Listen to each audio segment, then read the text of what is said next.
प्यारे बच्चों, welcome to my channel Verma study 2020 book लाना। मैं यूपी बोर्ड के क्लास 12th के छात्र छात्राओं के लिए इकोनॉमिक सब्जेक्ट को हिंदी माध्यम से मैं फुल कोर्स कराऊंगा। यदि आप फुल कोर्स करना चाहते हैं तो मेरे चैनल को सब्सक्राइब कीजिए और बेल आइकन को प्रेस करना ना भूलें, ताकि जो भी वीडियो मैं अपलोड करूँ उसका नोटिफिकेशन आपको सबसे पहले मिल सके।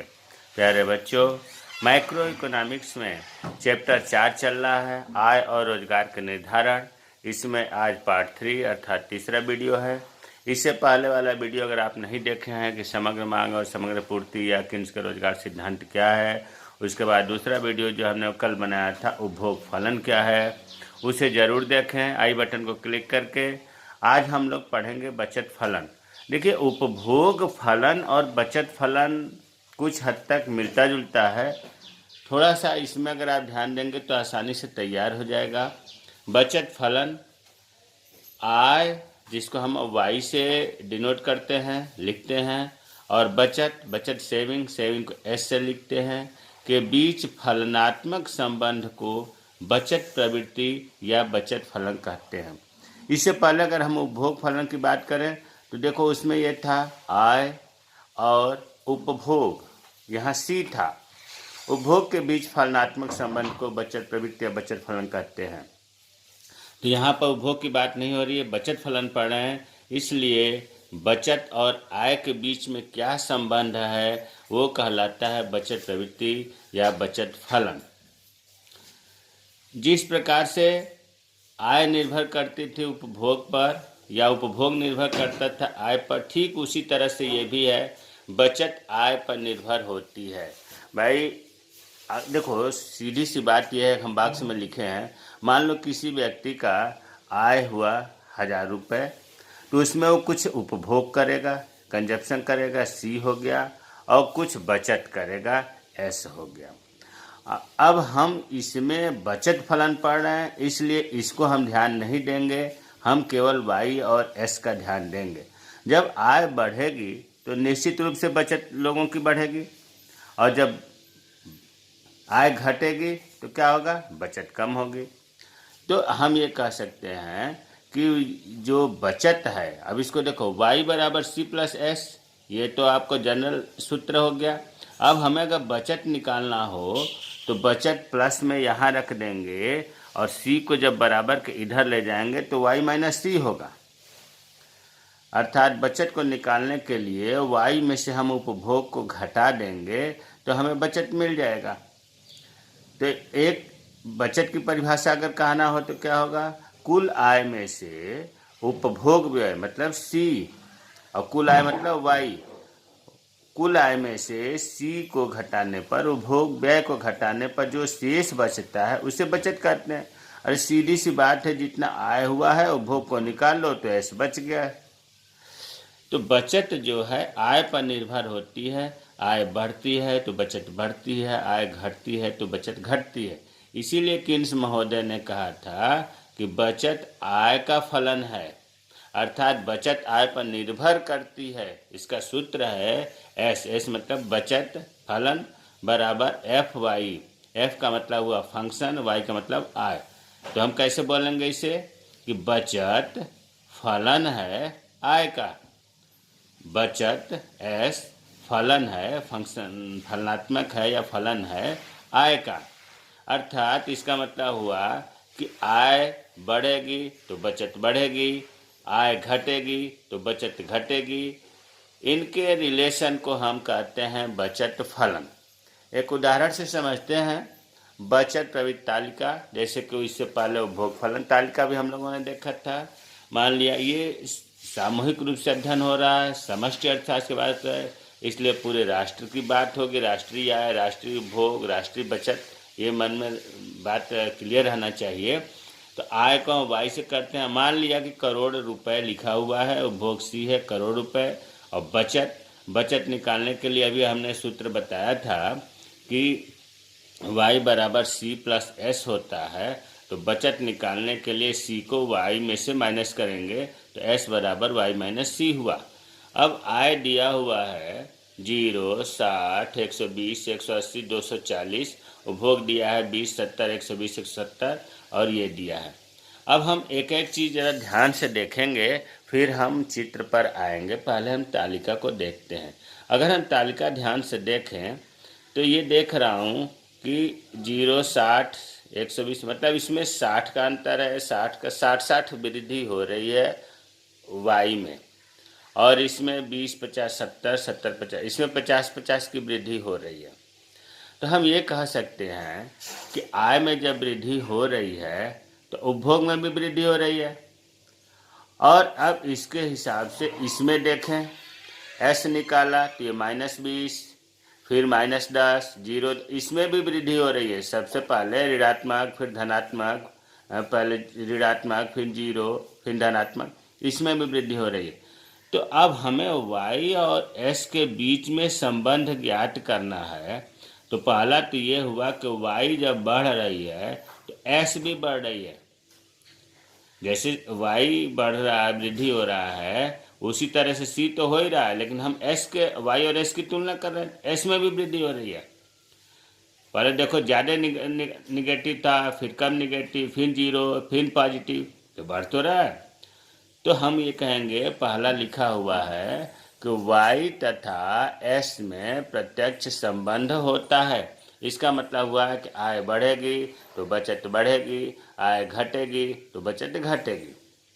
अब दूसरा ये ध्यान देना है, लिखा है कि s बचत y से अधिक नहीं हो सकता, यह सदैव इसका एक भाग होता है। ध्यान दो, y बराबर c प्लस s, ये जनरल आपको सूत्र बताया गया है। अब मान लो आय हो गया 1000 रुपये, और इसमें कोई उपभोग जो कर लिया 600 रुपये का, तो 400 बचत होगी, स्वाभाविक है। अब क्या ऐसा स्थिति हो सकती, पहले तो ये ध्यान दो, ये कभी शून्य नहीं हो सकता। उपभोग जो है कभी शून्य नहीं होता है, क्योंकि जीवित रहने के लिए जरूरी है। जब ये शून्य नहीं होगा, मान लो ये 100 हो गया कम से कम, तो ये 900 होगा। अब 900 जब होगा तो इससे अधिक कहाँ हो जाएगा। कमाई 1000 रुपये है तो कभी भी बचत 1000 से अधिक नहीं होगा। तो यही चीज़ है, क्यों नहीं होगा, क्योंकि आय का ये एक भाग है। आय में 2 भाग होते हैं, सी प्लस एस। सी कभी 0 नहीं हो सकता, इसलिए एस आय के बराबर भी नहीं हो सकता। अगर होगा भी तो अधिक तो बिल्कुल नहीं होगा। यहाँ है एस बचत तो वाई से अधिक नहीं हो सकता। ऐसा हो ही नहीं सकता कि महीने में 1000 रुपया हमारी आय है और हम बचत 1100 का कर लें। तीसरा, जब आय y बराबर 0 हो तब c बराबर 20 तथा s बराबर -20 होता है। यहाँ समझिए, जब आय 0 है तो उपभोग व्यय 20 है। इसका मतलब यह हुआ कि कुछ उपभोग 0 नहीं हो सकता, जिसको हम स्वायत्त उपभोग C बार कहते हैं, C बार। अब C बार या उपभोग 20 हुआ आय 0 पर, तो बचत कितना होगा, y मतलब 0 -20 बराबर -20 हुआ। तो हम ये देख रहे हैं कि जब आय 0 है तो उपभोग व्यय 0 हुआ, जिसको स्वायत्त उपभोग या स्वतंत्र उपभोग कहते हैं। उस समय बचत जो है -20 है। इसको, जैसे इसको हम C बार कहते हैं, उसी तरह से इसको हम S बार कहते हैं। और ये ऋणात्मक होता है क्योंकि ये जो है माइनस में आया हुआ है। देखो ये भी माइनस में है, तो माइनस का मतलब ऋणात्मक बचत। तो एक बात ये निष्कर्ष निकला कि स्वायत्त उपभोग बराबर ऋणात्मक बचत, C बार बराबर -S बार। वही चीज़ यहाँ लिखा है कि जब आय 0 हो तब उपभोग व्यय 20 होता है, उदाहरण के अनुसार हो रहा है ये, और बचत कितना है, -20 है। क्यों, क्योंकि स्वायत्त उपभोग बराबर ऋणात्मक बचत। इसको बोलेंगे C बार बराबर ऋण S बार, ऊपर बार बोलते हैं। अर्थात जितना स्वायत्त उपभोग होगा 0 आय पर, उतना ही 0 पर ऋणात्मक ऋण में आ जाएगा, जिसे हम कहेंगे ऋणात्मक बचत। चौथा है उपभोग व्यय। सी ऋणात्मक या शून्य नहीं हो सकता, सदैव धनात्मक होता है। चित्र से समझो, क्लियर हो जाएगा। देखो आय तो आप देख रहे हैं सब धनात्मक में है, और ये भी आप देख रहे हैं उपभोग कि आय जब जीरो था तब भी धनात्मक में था, और एक ऐसी स्थिति आई कि ये बराबर हो गया, सी बराबर हो गया किसके, आय के, और एक ऐसी स्थिति आई कि सी कम हो गया। चित्र में ध्यान दो, इस अभी हम सी की बात कर रहे हैं, सी और वाई का, कि यहाँ 0 और 60 में उपभोग ज़्यादा है, सी ग्रेटर देन वाई, सी ज़्यादा है वाई से। भाई ये 0 है, ये 20 है, तो सी ज़्यादा हुआ। ये 60 वाई है और ये 70, ये भी ज़्यादा हुआ। तो जब यहाँ पर उपभोग ज़्यादा हो रहा है, सी का मतलब उपभोग ज़्यादा हो रहा है, आय कम हो रही है, दूसरे रूप में हम कहें कि आय हो रही है 60 रुपया, उपभोग हो रहा है 70 रुपया, तो बचत क्या होगा, कम होगा। इसीलिए यहाँ माइनस एस बार लिखा गया है। ये दोनों जो है माइनस बचत दिखा रहा है। क्यों? क्योंकि उपभोग ज़्यादा हो रहा है, आय कम है। दूसरी स्थिति देखिए, उपभोग और आय यहाँ बराबर है, उपभोग सी और आय वाई दोनों बराबर है। जितना कमा रहा है, 120 रुपये कमा रहा है और 120 रुपये व्यय कर रहा है, उपभोग कर रहा है, तो बचत कितनी होगी, 0 होगी। और आगे की स्थिति देखिए, आय जैसे ही बढ़ी और तो आय ज़्यादा हो गई, उपभोग जो है आय के अनुपात में कम है, सी लेस देन वाई, वाई ज़्यादा है, सी कम है। इसका मतलब कि 180 रुपये उसने कमाया और 170 रुपये का उपभोग किया, 10 का किया, बचत कर लिया। 240 रुपये कमाया, 220 ही उपभोग किया, बचत कर लिया। तो हम ये कहेंगे कि बचत धनात्मक है। तो हम ये बताना चाह रहे हैं कि उपभोग व्यय जो है सदैव धनात्मक होता है। उपभोग व्यय कभी भी ऋणात्मक या शून्य नहीं हो सकता। उपभोग कभी भी 0 नहीं होता है। कुछ न कुछ खाने के लिए, जिंदा रहने के लिए खाना पड़ता है, और जब 0 नहीं होगा तो ऋणात्मक कहाँ से होगा। लेकिन बचत के साथ बचत ऋणात्मक भी हो सकता है, शून्य भी हो सकता है और धनात्मक भी हो सकता है। तो वही चीज़ यहाँ लिखा है, उपभोग व्यय ऋणात्मक या शून्य नहीं हो सकता, सदैव धनात्मक रहता है। जबकि बचत एस ऋणात्मक भी हो सकता है, जैसे शुरू में आप देख रहे हो 0 और 60 की स्थिति में, शून्य हो सकता है 120 की स्थिति में, और धनात्मक हो सकता है 180 और 240 आय होने पर। तो हमें उम्मीद है कि y तथा s के बीच में आपको संबंध समझ में आ गया होगा। अब जो हम देखते हैं बचत फलन का समीकरण, 1 नंबर का पूछा जाता है। उपभोग फलन का भी समीकरण बताया गया है। तो इसका सूत्र है s मतलब बचत फलन बराबर माइनस एस बार, जिसको हम कहते हैं ऋणात्मक बचत। यहाँ पर फिर याद दिला दे रहा हूँ, ये स्वायत्त उपभोग सी बार के बराबर होता है, प्लस 1 माइनस बी वाई।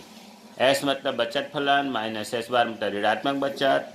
1 तो 1 है, बी का मतलब सीमांत उपभोग प्रवृत्ति एमपीसी, वाई का मतलब आय हो गया। इसका एक और सूत्र होता है ओ आर, आर मतलब या, एस बराबर minus S bar plus M P S Y, अर्थात 1 माइनस बी के जगह पर हम एम पी एस भी लिख सकते हैं। ऐसा क्यों हो जाता है, इस यहाँ देखो, एक सूत्र है एम पी सी और एम पी एस दोनों मिलाकर 1 होता है। अब हम अगर एम पी एस को अलग करना चाहें तो 1 में ये जब इधर जाएगा बराबर का, तो ये प्लस में है तो माइनस हो जाएगा। तो 1 माइनस एम पी एस बराबर 1 माइनस, ये माइनस में हो जाएगा, बराबर कर जाएगा तो माइनस एम पी सी, और एम पी सी के जगह पर बी लिखा है तो एम पी एस बराबर 1 माइनस बी, तो वही तो है 1 माइनस बी बराबर लिखो, अच्छा एम पी एस लिखो, बी का मतलब होता है M P S, M P C. तो इससे जो है या तो 1 माइनस बी लिखिए या इसके जगह पर एम पी एस लिखिए। पहले वाले सूत्र में 1 माइनस बी लिखा गया है, दूसरे वाले सूत्र में इसके जगह पर एम पी एस लिखा गया है। एक उदाहरण से समझते हैं। मान लो बचत फलन ज्ञात करना है और कंजप्शन अर्थात उपभोग व्यय सी बार 200 दिया है, एम पी सी 0.6 दिया है, वाई आय 1000 दिया हुआ है। सूत्र है S बराबर minus S bar plus 1 minus B Y. अब यहाँ ध्यान दो कि हमें तो S बार दिया हुआ ही नहीं है सवाल में, ऋणात्मक बचत दिया ही नहीं है, लेकिन बार बार हमने याद दिलाया कि जो स्वायत्त उपभोग होता है C बार, उसके बराबर ही ऋणात्मक बचत होता है। देखो यहाँ लिखा है C बार बराबर माइनस एस बार, ये दोनों बराबर है। इसका मतलब कि C बार जो 200 दिया हुआ है, ऋणात्मक बचत माइनस एस बार बराबर भी 200 होगा। तब तो क्लियर हो गया। अब मान रखते हैं S बराबर C बार, ये माइनस एस बार के जगह पर 200 लिख दिया, माइनस 200 प्लस ब्रैकेट में 1 हो गया। B MPC होता है 0.6 कोष्ठ बन गुणे 1000। अब ये माइनस 200 प्लस 1 में से 0.6 जब घटाएंगे तो 0.4 होगा। दशमलव को हटाने के लिए 10 से भाग दिया, गुणे 1000, फिर 200, ये 0 से 0 कट गया, 400 हो गया। 400 प्लस 200 600, 400 प्लस 200 ये जो है 600 हुआ। आंसर इसका 600 होगा। तो बचत फलन का समीकरण भी कभी कभी छोटे प्रश्न पूछे जाते हैं। अब आते हैं बचत प्रवृत्ति के प्रकार।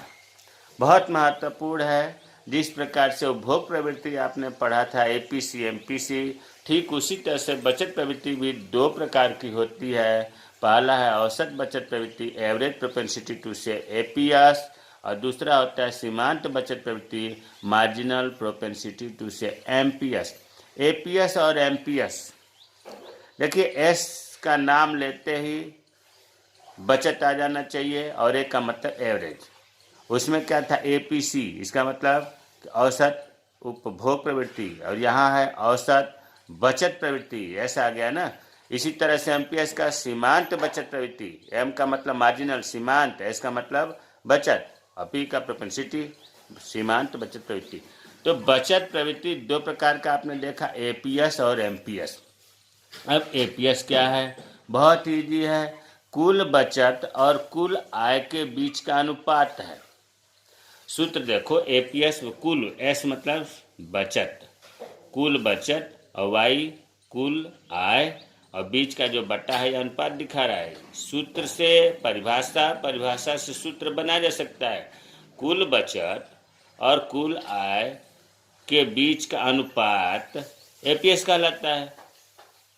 कुल बचत और कुल आय के बीच का अनुपात APS कहलाता है। APS का मतलब अभी हमने बताया औसत बचत प्रवृत्ति, S का मतलब कुल बचत, Y का मतलब कुल आय। अब APS की विशेषताएं, औसत बचत प्रवृत्ति की विशेषताएं। देखिए विशेषताएं थोड़ा सा अगर आप ध्यान देंगे तो क्लियर हो जाएगा। पहले तो आप ध्यान दीजिए कि APS जो है ये S बटा Y होता है, अर्थात ऊपर बचत है नीचे Y है। अब ये कह रहा है कि APS का मूल्य कभी भी 1 या 1 से अधिक नहीं हो सकता। APS का मूल्य कभी भी 1 भी नहीं हो सकता और 1 से अधिक भी नहीं हो सकता। देखो इसके लिए सीधा सा ये तो है ही, ये भी आपको बताया गया है कि Y बराबर C प्लस S, और ये भी बताया गया है कि C अर्थात उपभोग व्यय कभी भी 0 नहीं होता।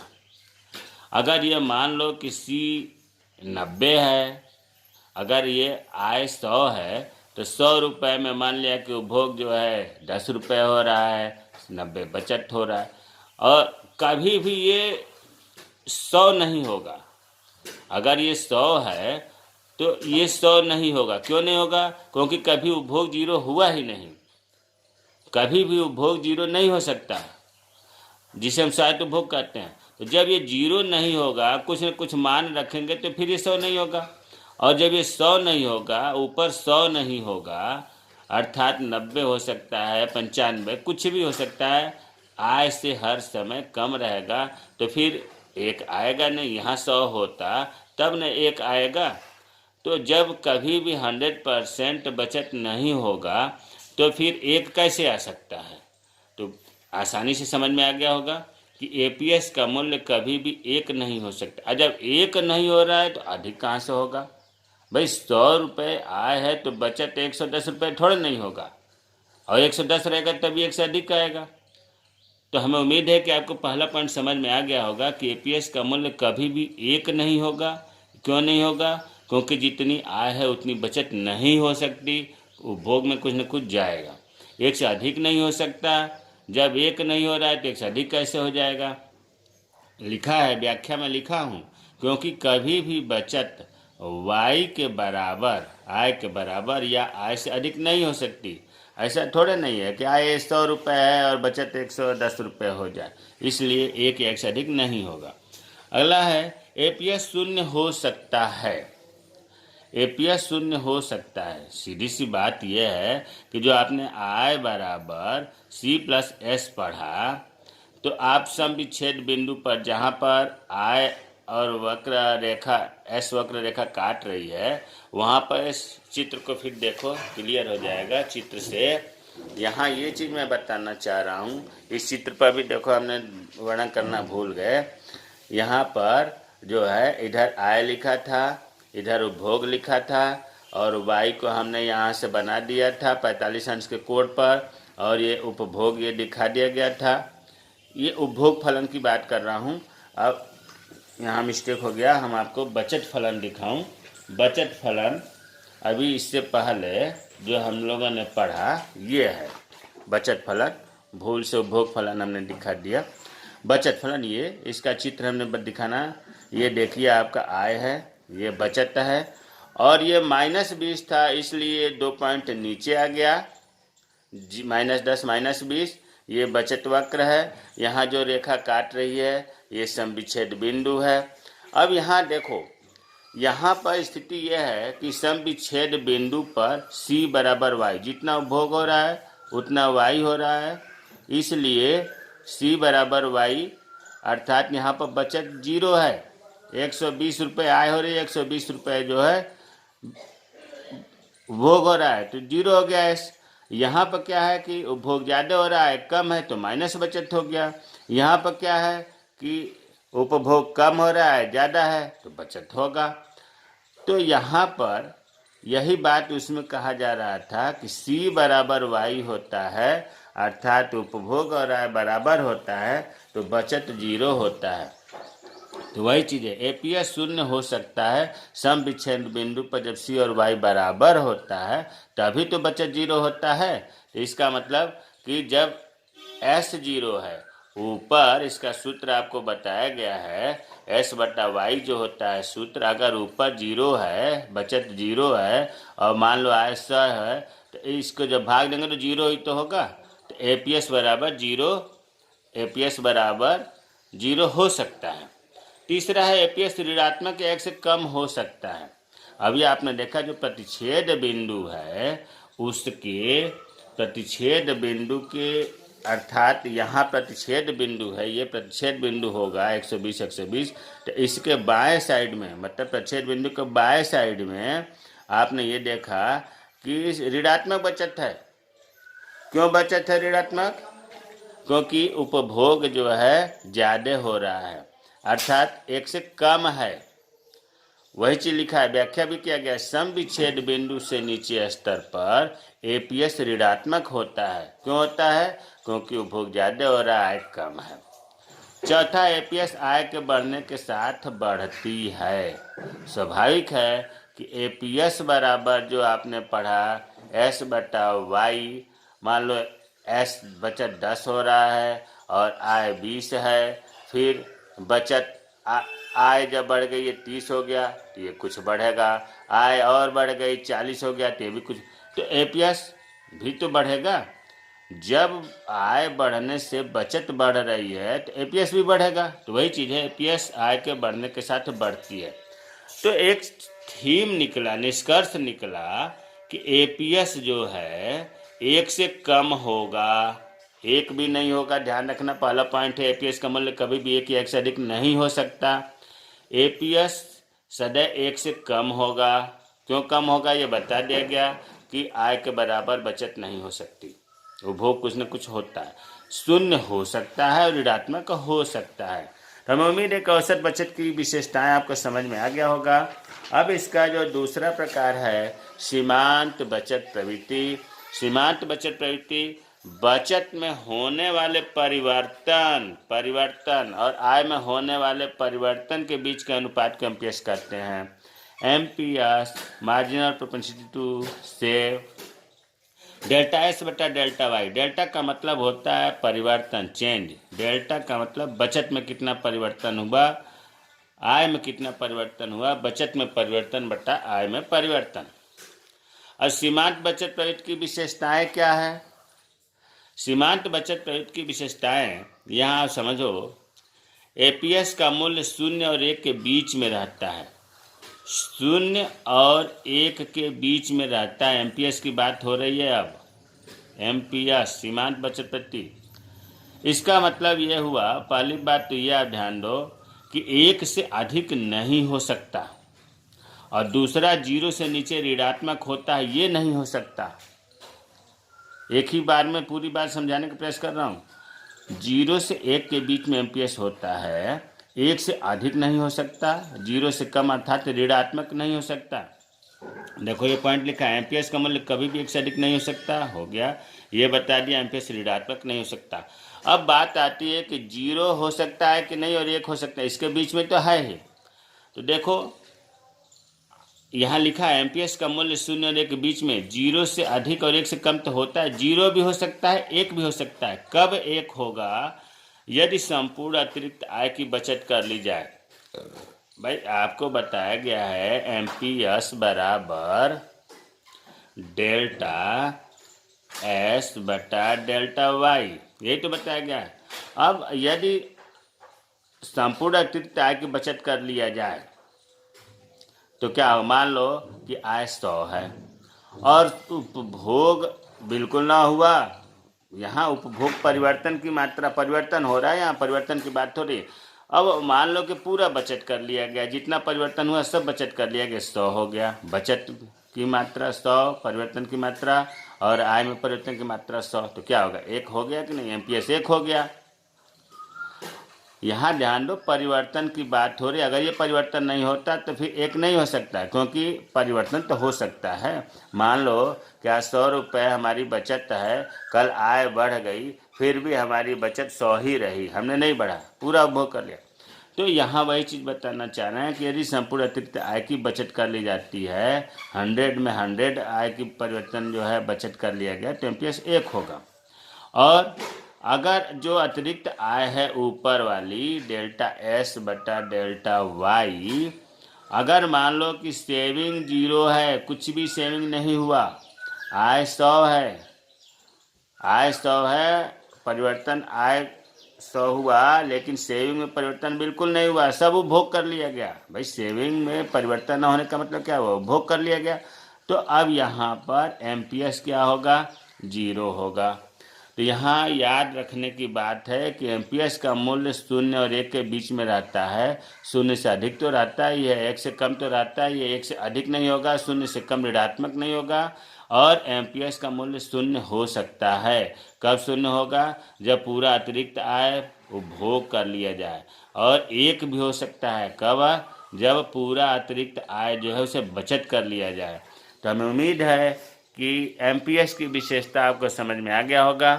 अगर कहीं कोई दिक्कत है, समझ में नहीं आया, तो कमेंट बॉक्स में कमेंट करें, मैं रिप्लाई करूंगा। मेरे चैनल को सब्सक्राइब कीजिए। जय हिंद, जय भारत।